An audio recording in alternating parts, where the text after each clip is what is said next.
प्रत्येकाचा एक फोन आला ते काम झालंच पाहिजे. अच्छा. हो किंवा ना हो, पण त्याचं रिपीट उत्तर गेलं पाहिजे. माझी काम करण्याची पद्धतच वेगळी. सरळ होत असेल तर हो, नसेल तर नाही. पण मी 100% काम करून देऊ शकतो, हे जनतेला विश्वास आहे माझ्यावर. माझा एक पाण्याची टाकी असावी पाहिजे, मोठी पाईपलाईन जे आता जे चालू आहे ते पाईपलाईन आपल्या वार्डात प्रत्येकाच्या घरी आली पाहिजे आणि रोज नळ आले पाहिजे. आता अनेक लोकांनी काही बोर्ड लावून दिले, पुन्हा काही उद्घाटन करून टाकले आणि ते आम्हीच आणले म्हणते. अकोला शहराचा पुरा बट्ट्याबोळ्या बीजेपीवाल्याने करून टाकला. सर्वप्रथम तर टॅक्स वाढवून टाकला. मुंबई सारख्या ठिकाणचा टॅक्स अकोल्यासारख्या ठिकाणी लावून दिला. म्हणजे गटार योजना असो, कोणची योजना असो, निरा फसवणूकच केलेली आहे जनतेची. जसं समाजातला एक माणूस होता, प्रत्येक वेळेने माझं काम नाही करतो. म्हणून त्या जनतेचा जरा विश्वास आपल्यावर असल्यामुळे आपण जनतेचा विश्वास तळा नाही जाऊ देत. कारण की एक फोन केला तुम्ही काम करतो म्हणून जनता माझ्यासोबत. त्या काम करायला दम लागते, अधिकाऱ्याला पकडून ठेवायला दम लागते. एखादा साधारण नगरसेवक जर आला तर त्याला आबे लड्डू जाबे लड्डू सारखं करतात. धमक जर असेल तर तुम्ही कशीही कामं ओढून आणू शकता आणि हे कामं करू शकता. त्या मलकापूरला पिण्याचा पाण्याचा प्रश्न खूप बिकट होता. पिण्याचा प्रश्न म्हणजे असा होता की आम्हाला त्या MIDC मधलं ते याच्यातलं पाणी देत होते, डॅम मधलं, म्हणजे ते बगर फिल्टरचं. त्याच्यानंतर मी आल्यानंतर पहिलेच तो प्रॉब्लेम सॉल्व्ह केला. मग चालूच असतात. लोकांना विश्वास आहे की ह्या माणसाकडे गेलं काम होतं. तुम्हाला सांगतो, घरी भाजीपाला सुद्धा ना कधी किराणा आणला. मी फक्त माझ्या प्रभागासाठी काय करता येईल मला तेवढंच वाचतो. आणि आज मलकापूर प्रभाग क्रमांक 14 लोक आहेत, पण हे माहिती आहे की मी ग्राउंडवरचा कार्यकर्ता. आणि माझा तर ह्यावेळेस व्ह्यू संपला की याच्यानंतर मी नगरसेवकाला उभं राहणार. नमस्कार, मी संकेत बोंद्रे आपल्या सर्वांचं स्वागत करतो निवडणूक एक्सप्रेस या कार्यक्रमामध्ये. सध्या अकोल्यामध्ये महानगरपालिकेची जोरदार तयारी चाललेली आहे आणि अशातच अकोला न्यूज नेटवर्कची निवडणूक एक्सप्रेस आज आली आहे प्रभाग क्रमांक 14 मध्ये मंगेश भाऊ काळे सरांकडे. तर आज आपण जाणून घेऊयात की त्यांचे काय लक्ष आहेत, काय व्हिजन आहे. मंगेश भाऊ सर, तुमचं खूप खूप स्वागत आहे कार्यक्रमामध्ये. धन्यवाद. तर तुम्ही माजी नगरसेवक सुद्धा होतात हो. आणि आता परत नगरसेवकासाठी तुम्ही उभे आहात.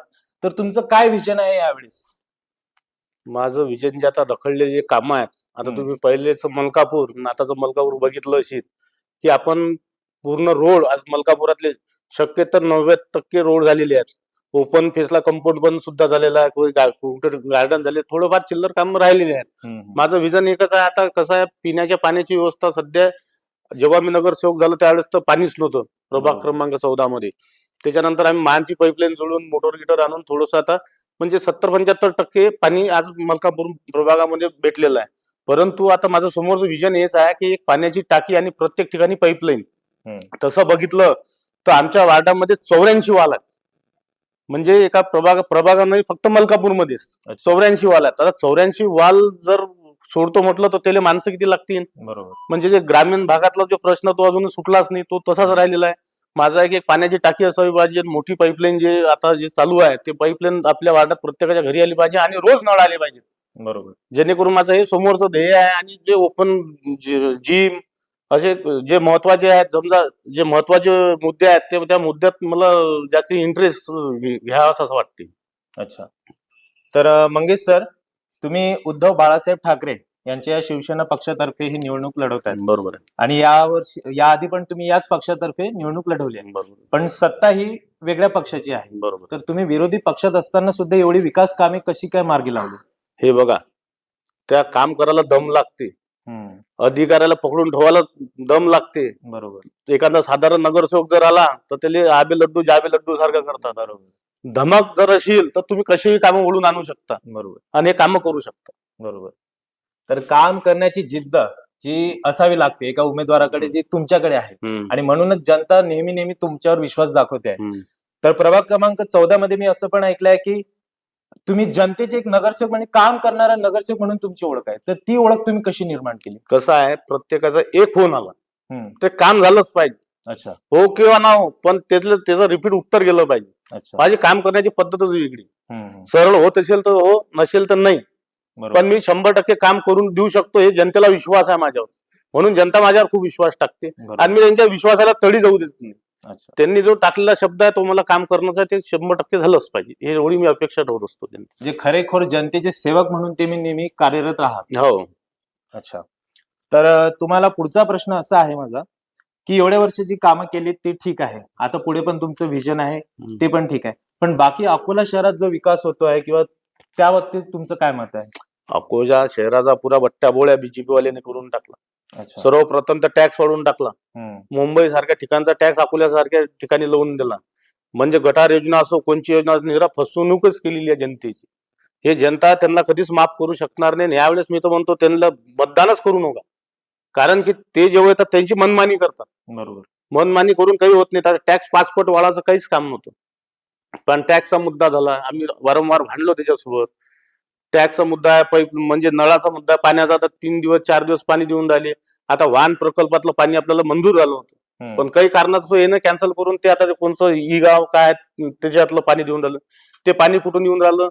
अमरावतीतल्या नाल्याचं संडासचं पाणी येऊन राहिलं. ऍक्च्युली मी पाहून आलो. त्याच्यानंतर ते पाणी आता याच्यात जाईल. त्याच्यानंतर तिथून आपल्याला पाण्याची पाईपलाईन जोडतो म्हणतात.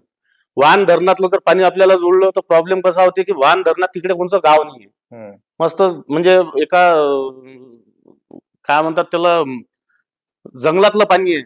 म्हणजे पहाडपट्टीतलं पाणी म्हणतो आपण त्याला. पहाडपट्टीतलं पाणी आहे. ते पाणी जर आपल्याला शुद्ध दिलं तर जास्त फिल्टर करायचं काम नाही पडणार ना. आता हे नाल्यातलं तुम्ही संडासाचं पाणी किती फिल्टर केलं तर ते संडासातलंच पाणी आहे ना. बरोबर. म्हणून माझी अशी अपेक्षा आहे की त्यांनी ते वाहन प्रकल्पातलंच पाणी जोडायला पाहिजे आपल्याला. तर सर, नगरसेवक म्हणून तुमचा कार्यकाळ फार लांबचा आहे. म्हणजे आधी पण तुम्ही नगरसेवक होतात, आता परत नगरसेवकसाठी हो. उभे आहात. पण जेव्हा पहिल्यांदा तुम्ही नगरसेवक म्हणून निवडून आलात तेव्हा तो सुरुवातीचा प्रवास कसा सुरू झाला? सुरुवातीचा प्रवास तुम्ही पंचायत समितीपासून सुरुवात केली होती. जेव्हा ग्रामपंचायत होती, मग पंचायत समितीपासून मी सुरुवात केली. तेव्हा कामं केले. त्या कामाच्या भरोश्यावर लोकांनी मला निवडून दिलं. त्याच्यानंतर मी नगरसेवक झालो. नगरसेवक झाल्यानंतर आमच्या मलकापूरमध्ये पिण्याचा पाण्याचा प्रश्न खूप बिकट होता. पिण्याचा प्रश्न म्हणजे असा होता की आम्हाला त्या MIDC मधलं ते याच्यातलं पाणी देत होते, डॅम मधलं, म्हणजे ते बगर फिल्टरचं. त्याच्यानंतर मी आल्यानंतर पहिले तो प्रॉब्लेम सॉल्व्ह केला. महानमधून पहिले पाईपलाईन जोडून घेतली. त्याच्यानंतर आमची रात्री टाकी, म्हणजे रात्री जर नळ सोडले तर रात्रभर सकाळपर्यंत टाकी भरायला लागत होती.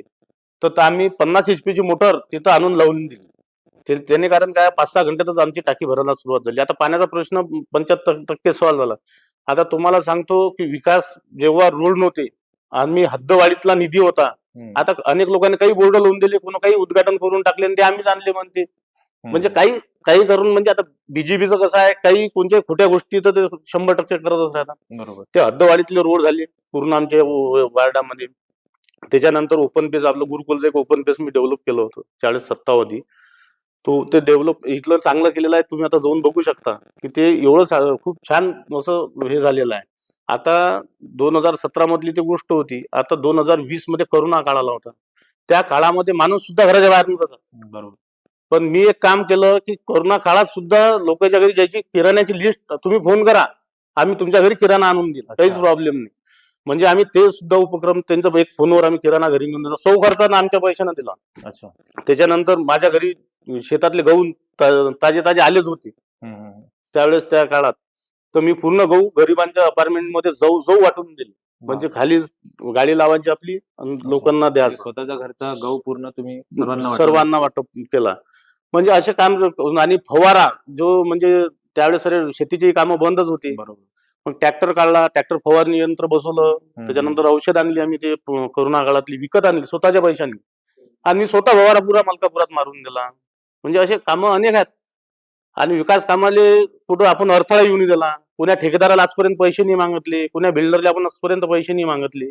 असं कोणी म्हणत असेल तर आपण उभं नाही. म्हणजे यावरून एक म्हणू शकतो की तुम्ही निस्वार्थपणे पहिल्यापासून काम करण्याची जी प्रवृत्ती आहे, त्याच्यामुळेच लोक मला निवडून देतात ना. त्यामुळे त्यामुळे लोकांचं प्रेम कसं आहे की त्यांना माहित आहे की ह्या कोणालाच काही म्हणत नाही, काही मागत नाही, स्वतः खर्च करणार नगरसेवक. बरोबर. आता म्हणतात काही पोराचे डोळ्याचे ऑपरेशन मुंबईला येऊन करून दिले, अपंगाला खुर्च्या वाटप केला, स्वतःच्या पैशाने केलं. मी असं कोणाचे घेतले नाही, काहीच नाही. आता एक छोटा मुलगा 2-2.5 वर्षाचा, त्याच्या दोन्ही डोळ्यात दिसत नव्हतं. पहिले दिसत होतं त्याला, नंतर काय प्रॉब्लेम आला काय तरी झालं होतं. तर मग ते आपण मुंबईला जाऊन त्याचं ऑपरेशन करून दिलं, सौ खर्चानं त्याचा पूर्ण इलाज करून दिला. म्हणजे असे कामं जर आपण करत राहिलो तर लोक आपल्याला भरोसा टाकतील, नाही तर काय. बरोबर. म्हणून आपण असे कामं चालूच असतात. लोकांना विश्वास आहे की ह्या माणसाकडे गेलं तर काम होती. बरोबर. म्हणून लोकांचा विश्वास आहे. आणि एक सर, बाहेर तुमची ओळख एक आंदोलन करता, एक कार्यकर्ता म्हणून पण आहे. तर ते आंदोलनाची सुरुवात आता तुम्ही बघा, आता हे नवीनच आता आंदोलन केलं आपण या तुकाराम चौक ते मलकापूर पर्यंत. रोड खूप मोठा तो समोर आहे, परंतु पैसे आले सुद्धा वर्क ऑर्डरच नव्हते करत. अच्छा. म्हणजे त्याच्यासाठी आम्ही उपोषण केलं. मग आखरीचा इलाज काय केला, मी स्वतः डिझेल घेतलं अंगावर. बापरे. आणि म्हणजे ते पेटवणारच होतो. आता मी जाणार होतो, डिझेल घेतलं, मी मरणार होतो याच्यातले ते आता लोक जे वाटत असेल ते वाटू दे, परंतु माझा जो राग होता तो राग माझा सहनच नव्हता झाला. म्हणजे त्यावेळेस मी काही करणार होतो आणि तो रोडची त्याच दिवशी वर्क ऑर्डर करून आणली. म्हणजे आंदोलन आपण असं तसं करत नाही, जे असलं ते मला आताच आंदोलन पाहिजे. केलं तर त्याचा result महानगरपालिका काय? कितीदा फोडली तुम्हाला माहित आहे, पाण्यासाठी अनेकदा फोडली, टॅक्स साठी फोडली. म्हणजे फोडली म्हणजे ते करावंच लागलं.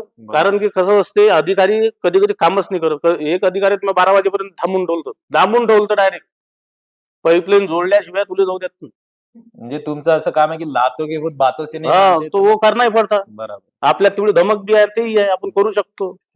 म्हणजे अधिकाऱ्यानं जर मा काम नाही केलं तर त्याला माहित आहे ह्या मॅट आहे, फोडू शकते काही, आणि हेच आपली ओळख आहे.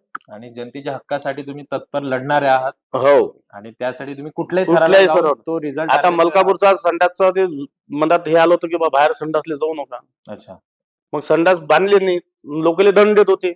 अरे तर मग संडास बांधले तर जातील कुठं, ते घरात राखतील का? बरोबर. मग त्याच्यासाठी मी आंदोलन केलं. जाऊन तिथं विषय त्याच टम्पलेट आंदोलन होतं. तुमचे न्यूज वाली होते तिथे, बघितलं असेल त्यांनी. म्हणजे असे आंदोलन, अनेक प्रकारचे आंदोलन केले. आणि संडास बाथरूम मी झोपडपट्टी ते आज फोन घ्या, तुम्ही संडास बाथरूम बांधून दिले त्यांना. म्हणजे असे उपक्रम करत राहिलो. आणि प्रत्येक समाजाचा विश्वास आपल्यावर आहे. बरोबर. असं समाजातला एक माणूस असा म्हणत नाही की माझं काम नाही केलं. म्हणून त्या जनतेचा जरा विश्वास आपल्यावर असल्यामुळे आपण जनतेचा विश्वास तळा नाही जाऊ देत. कारण की एक फोन केला तर मी काम करतो. बरोबर. म्हणून जनता माझ्यासोबत आहे. तर आता परत तुम्हाला या जनतेने संधी दिली तर तुमचं आता काय काय मेन पहिलं काम काय करणार तुम्ही? पहिलं पाण्याचं तुम्हाला सांगितलं, पहिलाच मुद्दा होता आपला पाण्याची टाकी, पाण्याची पाईपलाईन सगळ्याच्या घरी आले. आणि माझा आता ह्यावेळेस व्ह्यू संपला की याच्यानंतर मी नगरसेवकाला उभं राहणार नाही. अच्छा. म्हणजे प्रभाग क्रमांक 14 मध्ये मला अर्जंट जे कामं आहेत, जे रखडलेले आहेत ते करून देणार आहेत. त्याच्यानंतर मग त्यांना काही माझी काही आवश्यकता राहणार नाही, मी त्यांच्यासोबतच राहील. पण त्याची आवश्यकता नगरसेवकाची अशी साधारण नगरसेवक आला तरी चालते, असा काही प्रॉब्लेम येणार नाही. म्हणजे पण यावेळेस तुम्ही असं आहे की मलकापुरातल्या जनतेची कुठलीच समस्या ठेवणार नाही. म्हणजे पूर्ण आता पूर्ण picture पूर्ण complete पूर्ण होणार. पिक्चर कम्प्लीट करून म्हणजे आधी टेलर टेलर होतं, आता पिक्चर अभी सुरू होगा. अच्छा. म्हणजे जे रखडलेले पूर्ण काम आहेत ते पूर्णच मला या 5 वर्षात करणं आहे. म्हणजे जनतेचा एकदा विश्वास माझ्यावर झाला, मी त्याच्यानंतर उभं राहणार नाही. बस माझं संपलं आता, हे एवढंच विषय आहे, एवढंच 5 वर्ष, त्याच्यानंतर मी उभं राहणार नाही. आणि असं बाहेरकडे बघितलं जाते की उमेदवार वोट मागायला येतो आणि एकदा निवडून आल्यानंतर 5 वर्ष दिसत सुद्धा नाही. पण या प्रभागामध्ये तुमची ओळख अशी आहे की नेहमी तुम्ही जनतेमध्ये राहणारे नगरसेवक आहात, नेहमी कॉन्टॅक्ट मध्ये राहता, संवाद चालत राहते. तर हा संवाद तुम्ही कसा काय साधू शकला म्हणजे एवढ्या वर्षांपासून? कसं असते, जनतेचे काम जर करत राहिलो आपण, आणि आपण रोडवरचे माणसं, आपण काही व्हीआयपी नाही आणि आपल्याला काही पाहिजे नाही, आपण साधं सरळ जे असते ते चालू. त्याच्यामुळे आपला जनतेचा संवाद आहे, त्यांना फोन केला तर काम होते. बरोबर. मग जनता कशाला हे दुसऱ्याला करीन. आणि मला, मी तर एकदम रिकामसोट झालेला आहे. तुम्हाला सांगतो, मी घरी भाजीवाला सुद्धा नाही ना, कधी किराणा आणत. मी फक्त माझ्या प्रभागासाठी काय करता येईल मला तेवढंच पाहतो. आणि आज मलकापूर प्रभाग क्रमांक 14 लोकांना पण हे माहिती आहे की मी ग्राउंडवरचा कार्य करतो. बरोबर. कोणतेही गेम असो, मी काही ना काही चालूच होतो. आता लाठी काठी ठेवलेली आहे. म्हणजे कधी बॉडी बिल्डिंग असते, कधी कबड्डी स्पर्धा असतात, अनेक उपक्रम, कधी भागवत ठेवतो. म्हणजे मलकापूरसाठी मी 6 महिन्यात काही ना काही करतच राहतो. त्याच्यामुळे लोकांच्या कॉन्टॅक्ट मध्ये जास्ती आहे. त्याच्यामुळे लोकांचा विश्वास आहे माझ्यावर. म्हणजे तुमचं खेळाडू वृत्तीकडे किंवा युवकांकडे जास्त भर दिला जास्त आहे. तर निवडून आल्यानंतर तुमचं रोजगाराबाबतीत काय मत आहे की युवकांना आता सध्या रोजगार सुद्धा खूप कमी आहेत? कसं आहे, आता मी तर एवढा मोठा नाही की एखादी फॅक्टरी टाकू शकू. बरोबर. आणि फॅक्टरी टाकून एवढे लोक लावू शकेन. बरोबर. ऍक्च्युली हे आमदार खासदाराचे काम आहे. MIDC डेव्हलप करणं, तिथं रोजगार मिळवून देणं. कसं आज तुम्ही पाहिलं ना, तर 90% मुलं बगर लग्नाची फिरून राहिली. का बरं? कारण की त्यांचं लग्नच नाही होऊन राहिलं, त्यांना नोकऱ्या नाहीये. शेती आहे, ज्याच्याजवळ शेती आहे त्याचं लग्न निघून राहिलं, आणि ज्याच्याजवळ नोकरी आहे त्याच्याकडे शेती नाही आहे त्याचं लग्न निघून राहिलं. आजकाल लोकांना दोन्ही पाहिजे, शेती पाहिजे, नोकरी पाहिजे. बरोबर. म्हणजे हा प्रश्न कसा होऊन राहिला. त्याच्यामुळे रोजगार तर आपण देऊ नाही शकत, पण मी युवकांना असं करत असतो की बा तुम्ही कोणताही धंदा टाका. बरोबर. जसं आता फुटपाथवर कोणाची हे नसते, कोणाला आपण दुकान कोणी भाडं भरू नाही शकत, नेहमी त्यांना सहायता करत होतो. मग कोणी भाजीचं दुकान काही टाकत राहते, तर ते चालू, तेवढाच रोजगार आपण देऊ शकतो. बरोबर. सर, अकोल्यातील काही मुलं मुली आहेत की जे प्रशिक्षणासाठी वेगवेगळ्या ट्रेनिंगसाठी अकोला सोडून पुणे मुंबई जातात.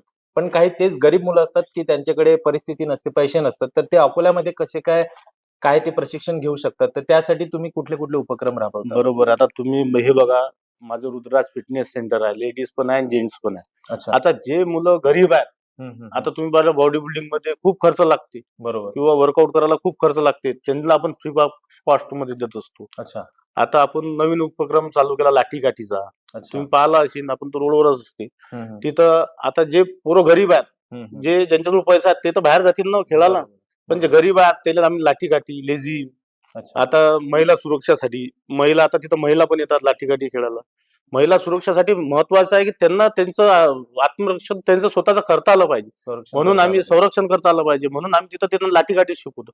आणि खूप महिला तिथं आता येत आहेत, अच्छा. मुली खूप आहेत, म्हणजे म्हणजे 100 ते 150 मुलं मुली आहेत आमच्या. बापरे. म्हणजे हे गरीब लोकांसाठी आम्ही नवीन नवीन उपक्रम करतच राहतो. आणि आता युवकांसाठी कसं असते, मी जे युवक आहेत आता हे बॉडी बिल्डिंग स्पर्धा भरवतो, म्हणजे जेणेकरून हा युवक त्याच्याकडे गेला पाहिजे, आकर्षित झाला पाहिजे. बरोबर. आजकाल व्यसन खूप वाढलेलं आहे मुलांचं.